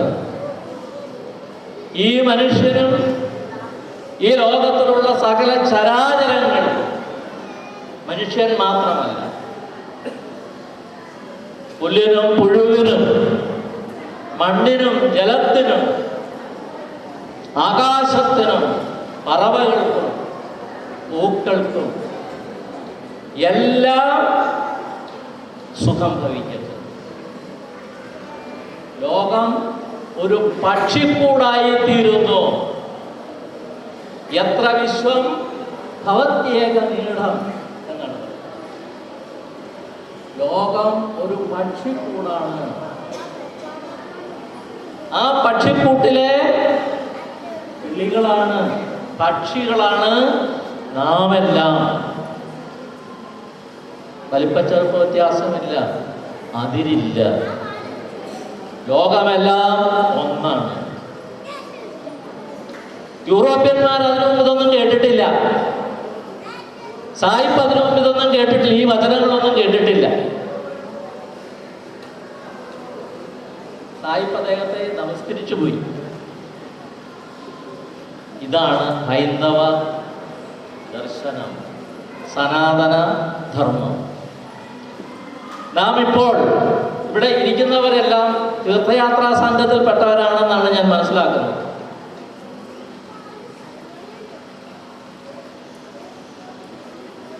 നമ്മൾ എന്തിനു വേണ്ടിയാണ് തീർത്ഥയാത്രയ്ക്ക് പോകുന്നത്? എന്തുകൊണ്ടാണ് ഇങ്ങനെ ഒരു തീർത്ഥയാത്ര എന്ന് പറയുന്ന ഒരു ലക്ഷ്യം നമ്മൾ തിരഞ്ഞെടുക്കുന്നത്? എന്തുകൊണ്ടാണ്? നാം ലോകത്ത് പലതും നേടുന്നുണ്ട്.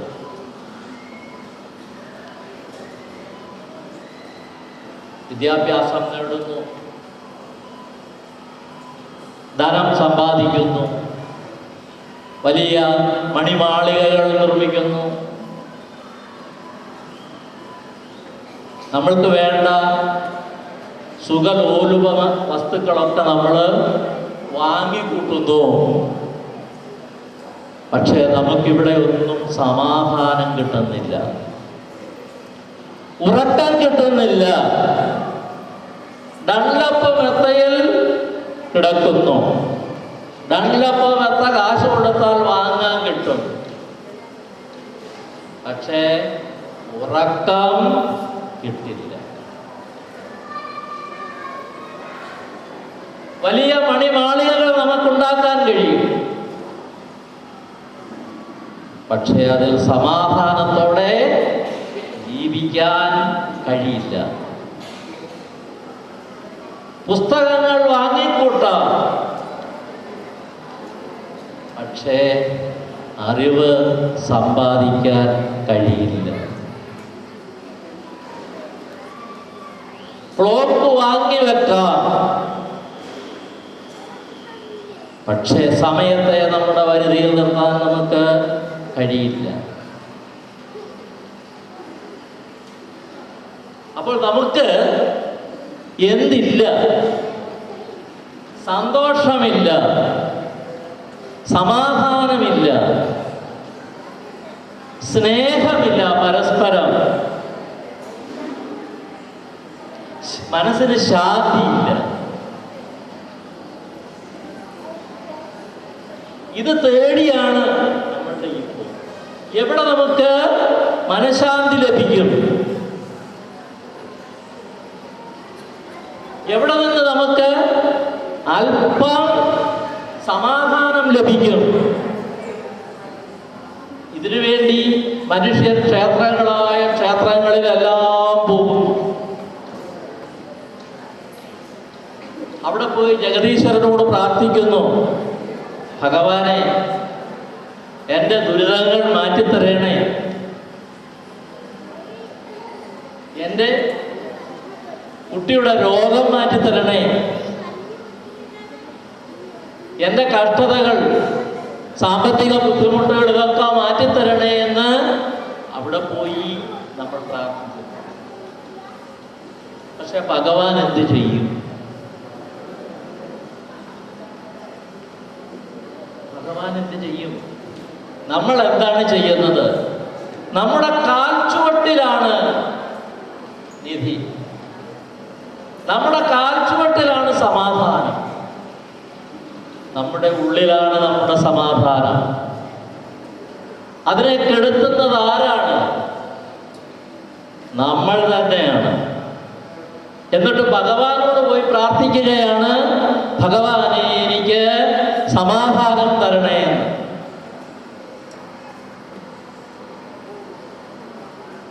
ഭഗവാൻ എന്ത് ചെയ്യും? നമ്മുടെ വിചാരം എന്താണ്? നമ്മുടെ എല്ലാ ദുഃഖങ്ങൾക്കും ദുരിതങ്ങൾക്കും കാരണം അടുത്തിരിക്കുന്നവനാണെന്നാണ്.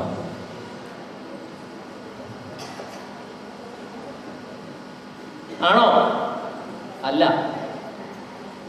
നമ്മുടെ എല്ലാ ദുരിതങ്ങൾക്കും അശാന്തിക്കും കാരണം നാം തന്നെയാണ്. ഹരിനാമ കീർത്തനത്തിൽ എഴുത്തച്ഛൻ പറയുന്നു, ദമ്പായ വന്മരമതിനുള്ളിൽ നിന്നു ചില കൊമ്പും തളുത്തവരില്ലാത്ത കായികനികൾ അൻപോരിലത്തരുവിൽ വാഴ്വായതെന്നുഗതി നിൻപാദഭക്തി ഹരി നാരായണായ നമഃ. എന്താണ് പറഞ്ഞത്? ഡംഭെന്ന് പറയുന്ന മനുഷ്യന്റെ ഒരു സ്വഭാവമാണ്. ഡംഭ് അഹങ്കാരത്തിന്റെ മറുരൂപമാണ്. ആ ദമ്പായ വന്മരം വളർന്ന് വികാസം പ്രാപിച്ചിട്ട് അതിൻ്റെ തായ്തടിയിൽ നിന്നും അനേകം കൊമ്പും ശിഖരങ്ങളും പൂക്കളും കായ്കളും എല്ലാം ഉണ്ടാവും. എന്താണ് ആ പൂക്കളും കായ്കളും ഒക്കെ? കാമക്രോധ ലോഭ മോഹ മത മാത്സര്യങ്ങളാണ്. അപ്പൊ ഈ കാമക്രോധ ലോഭ മോഹ മത മാത്സര്യങ്ങളാകുന്ന കൊമ്പാണ് തളിർക്കുന്നത് ഉള്ളിൽ.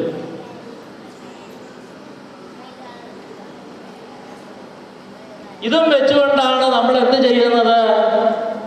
നമ്മൾ എപ്പോഴും നടക്കുന്നത്. നമ്മുടെ മനസ്സിൽ ഇതൊക്കെയാണ്. മറ്റുള്ളവരോടുള്ള അസൂയ, കുശുമ്പ്, ദേഷ്യം. അവന്താ നല്ല രീതിയിൽ മണിമാളിക വെച്ച് ജീവിക്കുന്നു, അതെന്താണ് കാരണം? അവരെങ്ങനെയാണ് ഈ പണം ഉണ്ടായത്? ഇതൊക്കെ വിചാരിച്ചിട്ടാണ് നടക്കുന്നത് എപ്പോഴും. നമ്മൾ അതെല്ലാം മാറ്റി വെച്ചിട്ട് നമ്മൾ നമ്മളിലേക്ക് തന്നെ നോക്കൂ. നമ്മൾ നമ്മിലേക്ക് വരൂ. അപ്പോൾ നിങ്ങൾക്ക് സമാധാനം കിട്ടും. അവിടെയാണ് ഈശ്വരൻ. കല്ലിനു മീതെ പരമില്ലെന്നും ഓർത്തും ഉടൻ എല്ലാവരോടും കുതറി വാപേശിയും സബതി തള്ളിപ്പുറപ്പെടും അഹംബുദ്ധി കൊണ്ടു കഥ കൊല്ലുന്നു നീ ചിലരെ നാരായണായ നമഃ. എന്താണ് കല്ല്? എന്താണ് അക്രമം? അക്രമത്തിന് മീതെ വേറെ ഒന്നുമില്ല. ഇന്നത്തെ മനുഷ്യരെല്ലാവരുടെയും ചിന്താഗതികൾ അതാണല്ലോ, അല്ലേ? സമാധാനത്തോടുകൂടി ക്ഷമയോടുകൂടി ചിന്തിക്കുന്നവരാരെങ്കിലും ഇന്നുണ്ടോ? അവൻ എന്നോട് ഇത് ചെയ്തു, അതിൻ്റെ ഇരട്ടിയായിട്ട് തിരിച്ച് അവൻ അങ്ങോട്ട് കൊടുക്കണം. അപ്പൊ തല്ലിന് മീതെ പരമില്ലെന്ന് ഓർത്തുമുടൻ എല്ലാവരോടും കുതിറി. കണ്ണിൽ കണ്ടവരോടൊക്കെ പഴകിനില്ല. കണ്ണിൽ കണ്ടവരെയൊക്കെ വിദ്വേഷത്തോടു കൂടി കാണുക, അവരെയൊക്കെ ചീത്ത പറയുക. തള്ളിപ്പുറപ്പെടും അഹബുദ്ധി. ഈ അഹബുദ്ധി ആണ് ആരെ കൊല്ലുന്നത്? നിന്നെയും നിനക്ക് ചുറ്റുമുള്ളവരെയും കൊല്ലുന്നത്. അപ്പൊ നമ്മൾ ക്ഷേത്രങ്ങളായ ക്ഷേത്രങ്ങളിലെല്ലാം പോയിട്ട് തീർത്ഥയാത്ര നടത്തിയതുകൊണ്ട് മാത്രം ഫലമില്ല. അഹബുദ്ധി വെടിയണം, അഹംഭാവം ഇല്ലാതാവണം, സമസ്തവും ഈശ്വരമയം എന്ന് വിചാരിക്കണം. ശബരിമലയിൽ എഴുതി വെച്ചിട്ടില്ലേ? എന്താണ് ചെയ്ത് ചെല്ലുമ്പോൾ നമ്മൾ കാണുന്നത്? തത്വമസി. എന്താണ് പൊരുൾ? അത് നീയാണ്. ബ്രഹ്മം നീ തന്നെയാണ്. ഞാനും നീയും തുല്യരാണ്. ഭഗവാന് ഭേദവിചാരം ഇല്ല. അതാണ് തത്വമസി. വേറൊന്ന് പറയുന്നു, അഹം ബ്രഹ്മാസ്മി. ഞാൻ ബ്രഹ്മമാണ്. അപ്പൊ നിന്നിൽ തന്നെയാണ് ആര്? ബ്രഹ്മം. നമ്മൾ ഇത് വെച്ചിട്ട് പുറത്ത് ബ്രഹ്മത്തെ തേടി നടക്കുകയാണ്. ബ്രഹ്മം അവിടെയൊന്നും ഇല്ല. ബ്രഹ്മം നമ്മിൽ തന്നെയാണ് കുടികൊള്ളുന്നത്.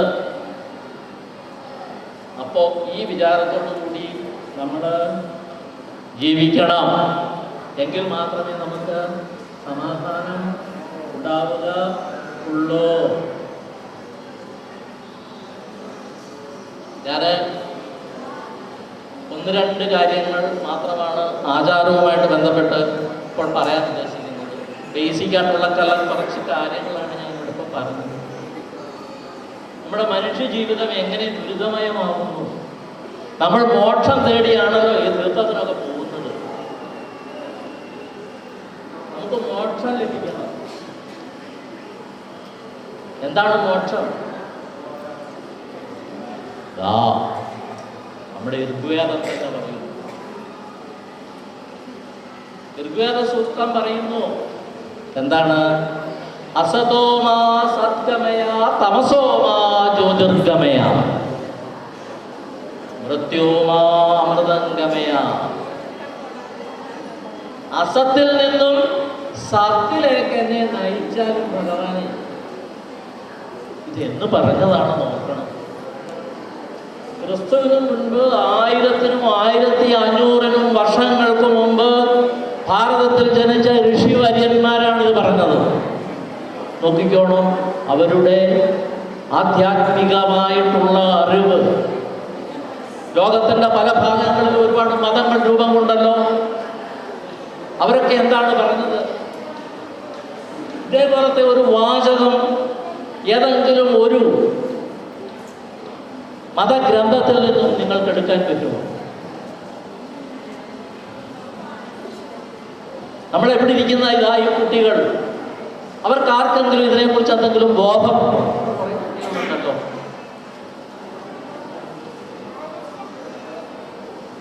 ഞാനൊക്കെ പഠിക്കുന്ന കാലത്ത്, കുട്ടിയായിരുന്ന കാലത്ത്, ചെറുപ്പത്തിൽ വെളുപ്പിനെ എഴുന്നേറ്റ് ഒരു 4:30-5 മണിയാവുമ്പോൾ എഴുന്നേറ്റ് കിണറ്റിൽ നിന്ന് കോരുന്ന വെള്ളത്തിൽ കുളിക്കണം. നിർബന്ധമായിരുന്നു എൻ്റെ അച്ഛന്. എന്നിട്ട് നിലവിളക്ക് കൊളുത്തിയിട്ട് ഹരിനാമ കീർത്തനം, സൂര്യകീർത്തനം, സരസ്വതി സ്തോത്രം, ലക്ഷ്മി സ്തോത്രം, ശിവസ്തോത്രം ഇതെല്ലാം ജപിക്കണം. ഇതെല്ലാം ജപിക്കുമ്പോഴത്തേക്ക് 6 മണി കഴിയും. വൈകിട്ട് അതുപോലെ തന്നെ. വൈകിട്ട് ഈശ്വര പ്രാർത്ഥനയുണ്ട്. വൈകിട്ട് അത് ഏതാണ്ട് ഒരു 1-1.5 മണിക്കൂർ അത് നീളും. ഒരു 6-6:30 മണിക്ക് വിളക്ക് കത്തിച്ചാൽ ആ സമയത്ത് തുടങ്ങുന്ന ഒരു 7:30 ഒക്കെ ആവും ഇത് കഴിയുമ്പോൾ. അത് കഴിഞ്ഞാൽ പിന്നെ അച്ഛൻ്റെ വകയായിട്ടുണ്ട് ഭാഗവത പാരായണം. ആ ഭാഗവത പാരായണം നടത്തുന്ന സമയത്ത് ഞങ്ങൾക്ക് എങ്ങോട്ട് പോകാൻ പറ്റില്ല, പോകാൻ സമ്മതിക്കില്ല. അവിടെ ഇരിക്കണം. ഒരു വട്ടം ഇരിക്കണം. ഞങ്ങൾ 2-3 കുട്ടികളുണ്ട്. ഞങ്ങൾ വട്ടം ഇരിക്കണം അവിടെ. ഭാഗവതം വായിച്ചിട്ട് ഇതിൻ്റെ അർത്ഥം പറഞ്ഞ് ഇങ്ങോട്ട് തരികയാണ്. ചില്ലറ കാര്യമല്ല. ഭാഗവതം എന്ന് പറയുന്ന ആ മഹത് ഗ്രന്ഥം ആരാണ് ഭാഗവതം എഴുതിയത്? ആരാണ് എഴുതിയത്? വ്യാസമഹാമുനിയാണ് എഴുതിയത് ഭാഗവതം. അതിനെ മലയാളത്തിലേക്ക് തർജ്ജമ ചെയ്തു കൊണ്ടുവന്നത് തുഞ്ചത്ത് ആചാര്യനാണ്. അപ്പൊ ഈ ഭാഗവതത്തിൽ നിന്ന് നമുക്ക് കിട്ടുന്ന, നമ്മൾ ഈ ഭാഗവതം ഒന്ന് വായിച്ചു നോക്കൂ. ഇഷ്ടം പോലെ പദങ്ങൾ നമുക്ക് കിട്ടും. പദസമൃദ്ധമാണ് ഭാഗവതം. രാമായണം വാക്കുകൾക്കൊന്നും ഒരു ക്ഷാമവുമില്ല. അത് അനർഗള നിർഗളം അങ്ങനെ ഒഴുകുകയാണ്.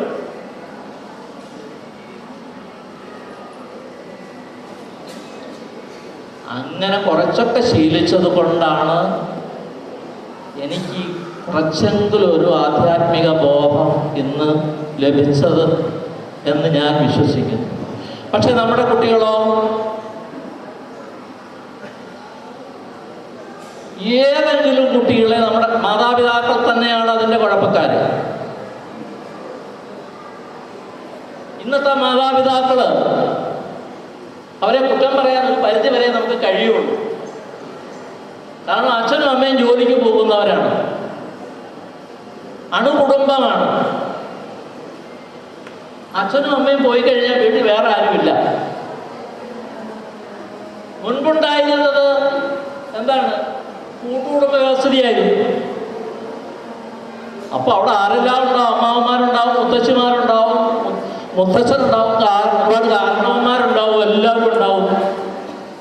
ഈ കുട്ടികളെ ശ്രദ്ധിക്കാൻ, ഇവരെ നിയന്ത്രിക്കാൻ അവിടെ ആളുണ്ടാവും.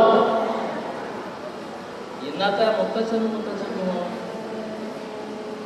മുത്തച്ഛനും മുത്തച്ഛിയും ചെയ്യുന്നത് എന്താണ്? 6 മണിയാവുമ്പോൾ TV തുറക്കും. അവരതിൻ്റെ മുൻപിലായിരിക്കും. ഈ കുട്ടികൾ എന്ത് ചെയ്യുന്നു ശ്രദ്ധിക്കുന്നില്ല.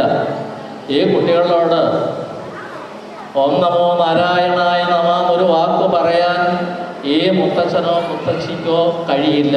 അവർക്കും അതിന് സമയമില്ല. പക്ഷെ അത് പോരാ. ഒരു 3 വയസ്സാകുമ്പോൾ ഇത് നമ്മളുടെ ഈ കൾച്ചർ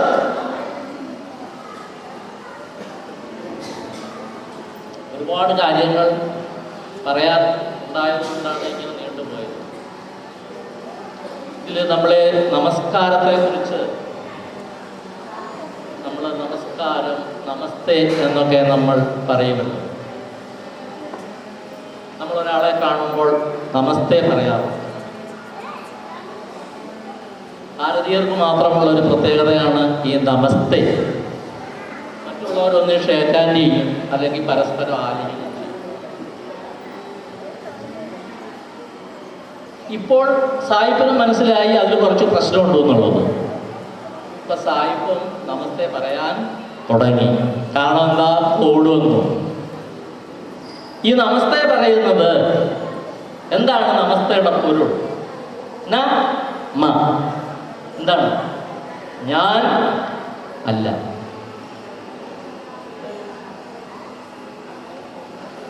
ഇതൊന്നും ഞാനല്ല, ഇതെല്ലാം ഈശ്വരനാണ്.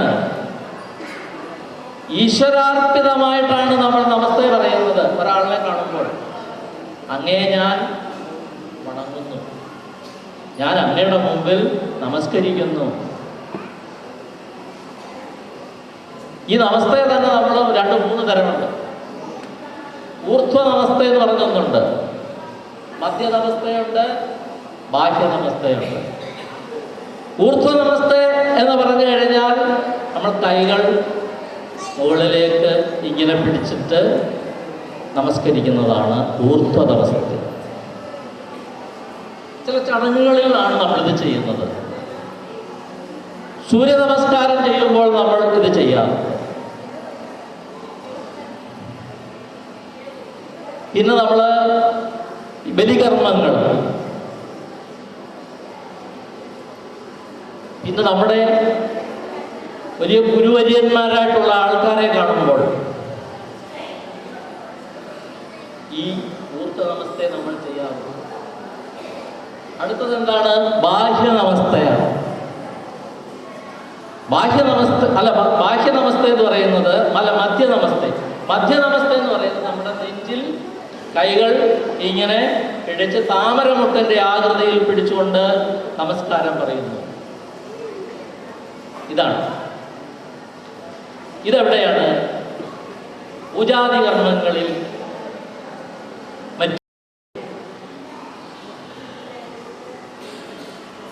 നമ്മൾ ഇത്തരം ഒരു നമസ്തേ പറയുന്നത് ഇതാണ്. ഇനി വേറൊന്നുണ്ട്, ബാഹ്യനമസ്തേ. ബാഹ്യനമസ്തേ എന്ന് പറയുന്നത് ഇതുപോലെ തന്നെ കൈ പിടിച്ചിട്ട്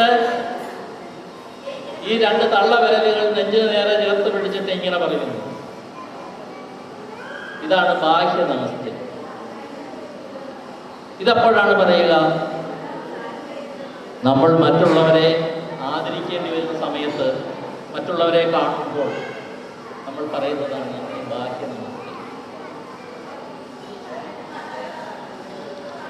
അപ്പൊ ഊർധ്വനമസ്തേ, മധ്യനമസ്തേ, ബാഹ്യനമസ്തേ, ഓരോന്നിനും അതിൻ്റെതായ പ്രാധാന്യം ഉണ്ട്, അതിൻ്റെതായ സമയമുണ്ട്.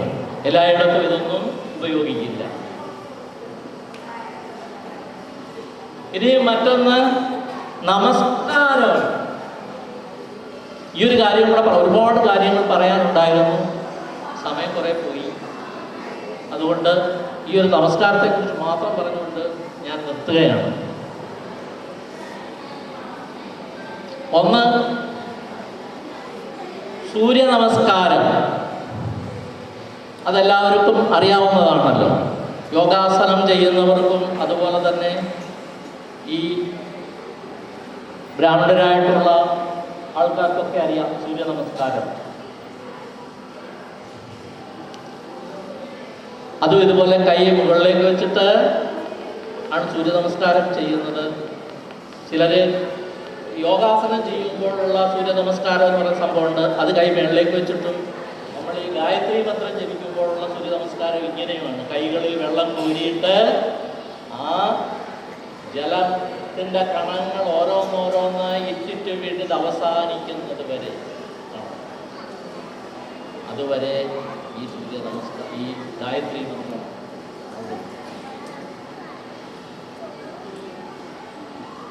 അടുത്തത് എന്താണ്? സാഷ്ടാംഗ നമസ്കാരം. ക്ഷേത്രങ്ങളിൽ പോകുമ്പോൾ സാഷ്ടാംഗ നമസ്കാരം ചെയ്യാറുണ്ട്. സാഷ്ടാംഗ നമസ്കാരം അത് കേൾക്കുമ്പോഴത്തേക്ക് അറിയാം. 8 അംഗങ്ങൾ ഭൂമിയിൽ മുട്ടത്തക്ക വിധം കടന്നുകൊണ്ട് ചെയ്യുന്നതാണ് സാഷ്ടാംഗ നമസ്കാരം. നെറ്റി, മൂക്ക്, നെഞ്ച്, വയറ്, ലിംഗം, കാൽമുട്ടുകൾ, വിരലുകൾ, കൈപ്പത്തി. ഇത്രയും ഭൂമിയിൽ മുട്ടിച്ച് ചെയ്യുന്നതാണ് സാഷ്ടാംഗ നമസ്കാരം. സാഷ്ടാംഗ നമസ്കാരം പക്ഷേ വിധിപ്രകാരം സ്ത്രീകൾക്ക് പറഞ്ഞിട്ടില്ല.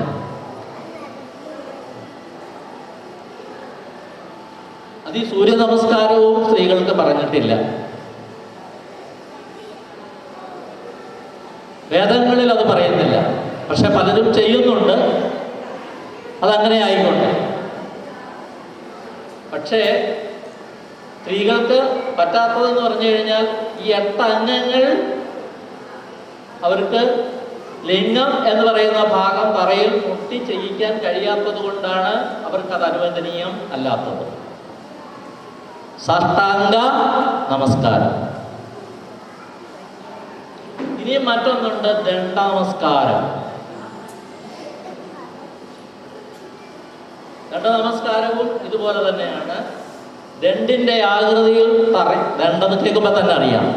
ദണ്ഡിന്റെ ആകൃതിയിൽ തറയിൽ വീണ് കിടന്നിട്ട് കൈകൾ തലയ്ക്ക് മുകളിൽ ഉയർത്തിപ്പിടിച്ചിട്ട് ചെയ്യുന്നതാണ്. അത് ചെയ്യുന്ന സമയത്ത് ആശ്രയം, ശരണം, മാം രക്ഷ എന്നൊക്കെ പറഞ്ഞുകൊണ്ട് വേണം അത് ചെയ്യാൻ. ഞാൻ അങ്ങേ, അല്ലയോ ഈശ്വര, അങ്ങയെ ഞാൻ ആശ്രയിക്കുന്നു, എന്നെയെ രക്ഷിക്കുക. ഇനി മറ്റൊന്നുള്ളത് പാദ നമസ്കാരം. പാദ നമസ്കാരം എന്ന് പറഞ്ഞു കഴിഞ്ഞാൽ മുട്ടുകുത്തിയിരുന്നുകൊണ്ട് തറയിൽ കുനിഞ്ഞിട്ട് പ്രാർത്ഥിക്കുന്നതാണ് പാദ നമസ്കാരം. അത് എല്ലാവർക്കും അനുവദനീയമാണ്. ഇങ്ങനെ 4 തരം നമസ്കാരവും 3 തരം നമസ്തയുമാണ് ഹൈന്ദവ ആചാരങ്ങളിൽ പറഞ്ഞിട്ടുള്ളത്. സമയം വളരെ പരിമിതമാകയാലും അവർക്ക് ഭക്ഷണത്തിൻ്റെയൊക്കെ ടൈമൊക്കെ ആയി പലരും ഒരുപാട് കാലം ഒരു നേരം കാത്തിരുന്ന സമയം ഒരുപാട് വൈകിപ്പോയതിനാലും ഇനിയും പറയാനുള്ള കാര്യങ്ങൾ മറ്റൊരു വേദിയിലേക്ക് നമുക്ക് എന്തെങ്കിലും നമുക്ക് കണ്ടുമുട്ടാൻ സാധിച്ചാൽ അപ്പോൾ പറയാം എന്ന് ഞാൻ പറയുകയാണ്. പറഞ്ഞുകൊണ്ട് ഞാൻ ഈ ഉപനിഷത്ത് മന്ത്രം വായിച്ചുകൊണ്ട് നിർത്തുകയാണ്. ഓം പൂർണ്ണമദ പൂർണ്ണമിദ പൂർണ്ണാത് പൂർണ്ണമുദച്യതേ പൂർണ്ണസ്യ പൂർണ്ണമാദായ പൂർണ്ണമേവാവശിഷ്യതേ.